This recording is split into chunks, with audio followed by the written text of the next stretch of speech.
Day trading cryptocurrencies involves buying and selling digital assets within the same day to capitalize on short-term price movements. Due to the crypto market's high volatility, I bought $5 worth of Bitcoin just testing it out. I didn't expect much. Then I staked it. It started earning small daily rewards. I reinvested, compounded. Today, that $5 investment pays me passive income every single month. The crazy part, I've never sold the original coin. Passive income is real, you just need to know where to look. Most people think crypto is just about buying low and selling high. But what if you never sold and it still paid you?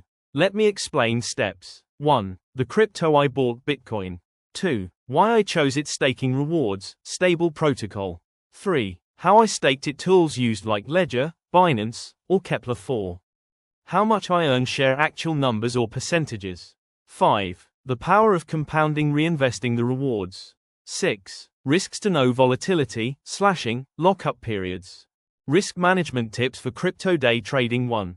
Use stop losses. Always define your max loss per trade, e.g., 1 to 2% of capital. 2. Avoid overleveraging. 5x 10x leverage is risky, liquidations happen fast. 3. Watch liquidity. Thin markets, low cap altcoins, can have huge slippage. 4. Track fees. High frequency trading eats profits with taker-maker fees. 5. Avoid emotional trading. Stick to your plan. FOMO and panic selling lose money.